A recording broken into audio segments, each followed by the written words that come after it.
チャンネル登録お願いします。 Hai Bre, udah dapet infonya Bre. Lee So-young jadi libero lo. Hah?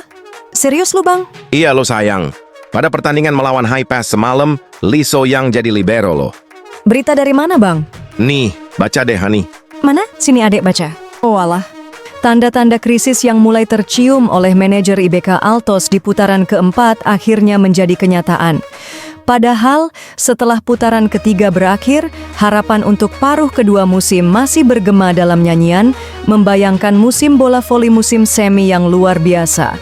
Namun, kenyataan berbicara lain. IBK Altos harus menerima kekalahan di 6 pertandingan berturut-turut pada ronde keempat, membuat mereka terperosok semakin dalam. Pada tanggal 28, dalam pertandingan putaran keempat Divisi Wanita V-League musim Dodram 2024-2025 melawan High Pass yang berlangsung di Gimcheon Indoor Gymnasium, IBK Altos takluk telak dengan skor 0-3 tanpa mampu mengambil satu set pun. Dengan kekalahan ini, IBK Altos telah mengalami 7 kekalahan beruntun sejak tumbang 0-3 di tangan Red Spark pada 31 Desember 2024 lalu. Kemenangan terakhir mereka atas Paper Savings Bank pada 27 Desember kini terasa begitu jauh, dengan rentang 32 hari tanpa kemenangan.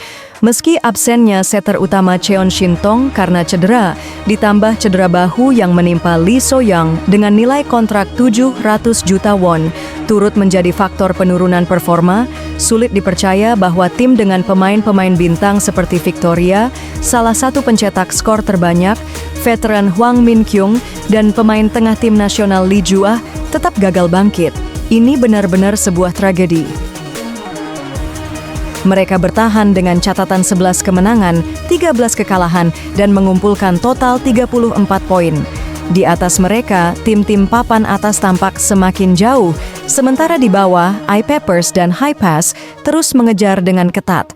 Di sisi lain, High Pass menunjukkan tanda-tanda kebangkitan dengan mencatat 4 kemenangan dan 2 kekalahan di ronde keempat. Pada awal ronde ini, mereka memiliki peluang besar untuk membalikkan suasana meski harus melalui 3 laga berat berturut-turut melawan Hyundai Hillstate, Pink Spider, dan GS Caltex, di mana mereka berhasil meraih 2 kemenangan dan hanya kalah 1 kali. Meskipun akhirnya mengalami kekalahan di laga penutup, mereka menutup putaran keempat dengan catatan positif, mengalahkan I-Pepper dan IBK Altos secara berturut-turut. Dengan hasil tersebut, High Pass kini mencatatkan 9 kemenangan, 15 kekalahan, dan 26 poin musim ini, berhasil melewati Paper Savings Bank dan naik ke posisi kelima. Meskipun jarak poin dengan peringkat ketiga, Jeong Gwanjang, 46 poin, masih cukup besar, sehingga peluang untuk lolos ke pertandingan voli musim semi tampak sulit. Sinergi serangan mereka kini mulai terlihat sempurna. Kombinasi apik dari Kang So-hui, Tanacha, Bae Yuna, dan Nikolaova memperlihatkan potensi mereka. Sementara kehadiran setter pemula, Kim Da-eun, menambahkan kekuatan eksplosif yang meningkatkan performa keseluruhan tim. Hari ini, IBK Altos mencoba mengambil langkah darurat dengan menempatkan pemain mahal dengan kontrak 700 juta won, Lee So-young, sebagai libero untuk menggantikan Kim Chae-won yang cedera. Namun mereka tetap tidak mampu mengatasi proyek permainan agresif yang ditunjukkan oleh Korea Expressway High Pass. IBK Altos dijadwalkan memainkan pertandingan pertama mereka di putaran kelima melawan I-Pepper pada 31 Januari, sedangkan Korea Expressway High Pass akan memulai putaran kelima dengan menghadapi GS Caltex pada 1 Februari. Ya, mantan kapten Red Sparks Lee So-young yang seharusnya berposisi sebagai outside hitter ditempatkan sebagai libero dalam pertandingan ini. Pelatih Kim menjelaskan bahwa keputusan ini diambil karena Lee dianggap mampu mengisi posisi tersebut setelah Kim Chae-won harus absen akibat cedera punggung. Kim Chae-won dikeluarkan dari daftar pemain karena mengalami sedikit cedera punggung saat latihan, ujar Kim. Penampilan Lee So-young sebagai libero tampaknya berjalan cukup baik, tanpa masalah berarti, tambahnya. Komentar dari BMM 1641, Lee So-young 700 juta dan Lee Ju-ah 400 juta. Langsung ke gaji Lee So-young dong ya. Komentar dari Dofranta, libero termahal sepanjang masa. Hehehe, iya lagi. Komentar dari Choi Jong-soo 9. Perjelas status Lee So-young dengan stempel depan yang ia sewa seharga 700 juta. Lee So-young memang multi-talent ya, bre. Komentar dari Sung-soo 31. Bagus untuk kerja kerasmu, akan seperti apa skuad untuk musim depan? Satu orang yang berpikir perawatan tubuh adalah postur dasar seorang atlet profesional. Pemain bayaran tinggi yang dikutuk, jika mereka telah berjanji, saya berharap mereka akan membangun tubuh mereka dan menunjukkan kinerja yang layak setidaknya musim depan. Buat siapa komentar itu ya, Bang? Sudah pasti ke Lee So-young, Hani. Oh alah, yang semangat ya Mbak Lee.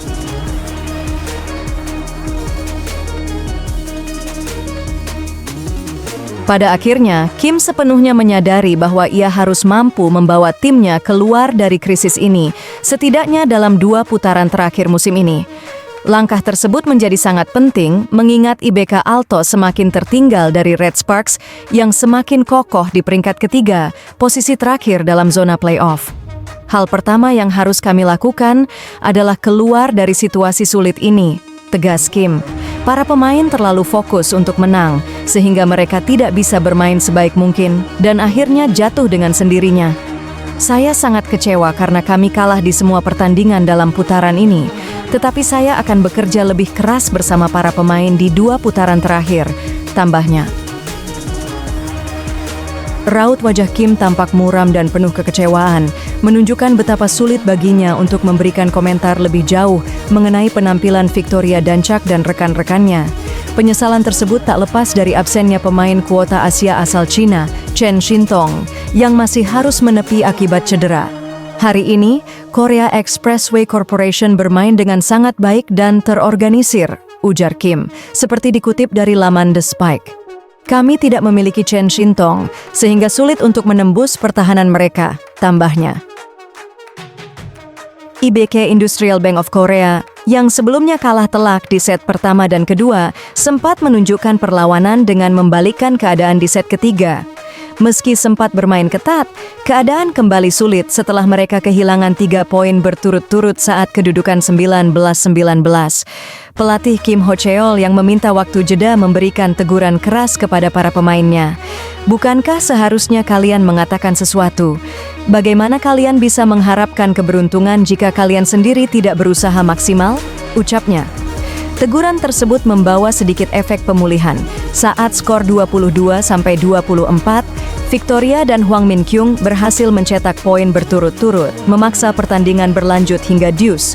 Namun harapan pupus setelah mereka kehilangan poin kepada Tanacha dan Bae Yuna yang memastikan kekalahan ke-7 berturut-turut bagi IBK dengan skor akhir 25-27. IBK Industrial Bank of Korea akan kembali berjuang untuk menghentikan tren kekalahan pada pertandingan melawan Pepper Savings Bank di Gwangju pada 31 Januari. Sementara itu, Korea Expressway Corporation akan berusaha meraih kemenangan ketiga berturut-turut saat menghadapi GS Caltex di Jangchung pada 1 Februari.